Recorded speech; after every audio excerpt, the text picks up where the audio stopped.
करेज हर किसी की लाइफ में बहुत ज़्यादा महत्व रखता है, फिर चाहे वो इंसान हो या पशु पक्षी। करेज के बिना हम जिंदगी में कभी भी आगे नहीं बढ़ सकते। आज की स्टोरी भी करेज पर ही बेस्ड है, जिसका नाम है his first flight, written by Liam O'Flaherty. यह एक सीगल की स्टोरी है जिसमें करेज की बहुत ज़्यादा कमी होती है। सीगल, पहले तो हम ये जान लेते हैं कि सीगल क्या होता है।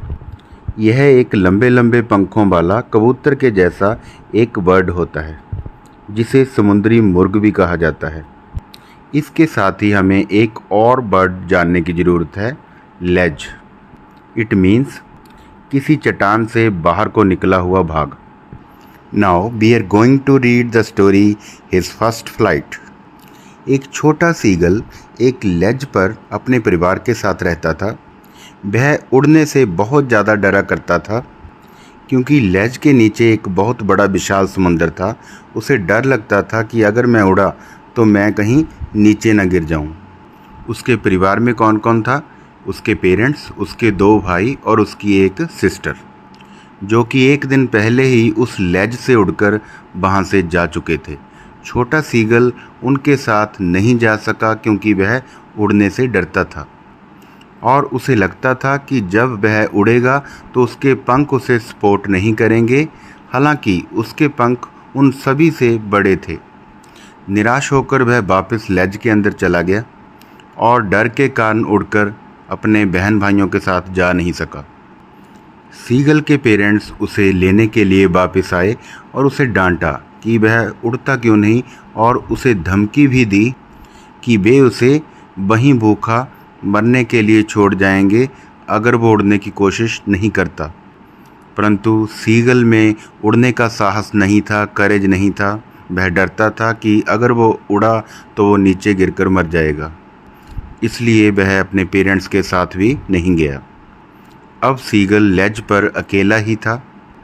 वह पूरा दिन अपने पेरेंट्स को, उसके बहन भाइयों को उड़ने की कला को सिखाते हुए देखता रहा, जैसे कि लहरों को छूते हुए कैसे निकला जाता है और मछली पकड़ने के लिए गोता कैसे लगाया जाता है।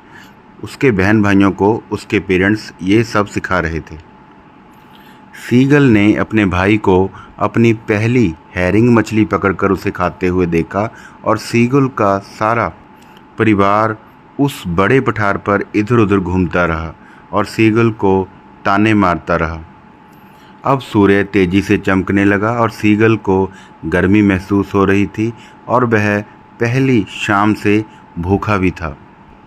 अब छोटा सीगल लेज के किनारे पर आया। वह एक टांग पर खड़ा हो गया और उसने दोनों आंखें बंद कर ली और सोए होने का नाटक करने लगा। फिर भी उसके परिवार ने उसकी तरफ कोई भी ध्यान नहीं दिया। सिर्फ उसकी मदर ही उसकी तरफ देख रही थी और मछली के टुकड़े को नोच रही थी, और भोजन को देखकर छोटा सीगल पागल हो उठा। उसने अपनी माँ से खाने के लिए कुछ मांगा। उसकी माँ ने पहले तो उसका मजाक उड़ाया, लेकिन छोटा सीगल अपनी माँ को बुलाता रहा। फिर माँ ने मछली का टुकड़ा उठाया और छोटे सीगल की तरफ आने लगी और लेज के बराबर आकर थोड़ी दूरी पर रुक गई, क्योंकि माँ चाहती थी कि छोटा सीगल मछली को देखकर जंप करे और खुद उड़ना सीखे। जैसा माँ चाहती थी वही हुआ।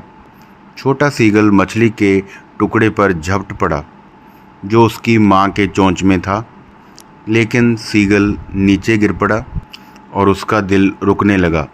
परंतु ऐसा सिर्फ एक ही मिनट हुआ। उसके बाद अगले ही पल उसके पंख बाहर को फैलने लगे और वह हवा को महसूस करने लगा और उड़ने लगा और उड़कर ऊपर को आ गया। फिर वो खुशी से चिल्लाया क्योंकि वो उड़ने लगा था और हवा के विरुद्ध तिरछा उड़ने लगा। उसकी माँ भी खुशी से उसके पास से निकल गई। फिर सारा उसका परिवार उसके गिर्द उड़ने लगा। अब सीगल समुद्र के बिल्कुल ऊपर उड़ने लगा और उसने अपने नीचे एक विशाल हरा सागर देखा। उसे विश्वास नहीं आ रहा था कि मैं उड़ रहा हूँ। उसके पेरेंट्स और बहन भाई नीचे उतर गए और सभी उसे बुलाने लगे। छोटे सीगल ने हरे समुद्र पर खड़े होने के लिए अपनी टांगें नीचे को की। उसकी टांगें नीचे को धंस गई। वह डर गया। उसने उड़ने का प्रयत्न किया परंतु नहीं उड़ सका। लेकिन वो समुद्र में नहीं धंसा और समुद्र में तैरने लगा। उसका सारा परिवार खुशी से उसको मछली के टुकड़े खाने को दे रहा था और इस तरह सीगल ने साहस दिखाया और उड़ने लगा। इस तरह उसकी फर्स्ट फ्लाइट पूरी हुई। इससे हमें शिक्षा मिलती है कि अगर हम साहस दिखाते हैं, करेज दिखाते हैं तो हम कुछ भी कर सकते हैं।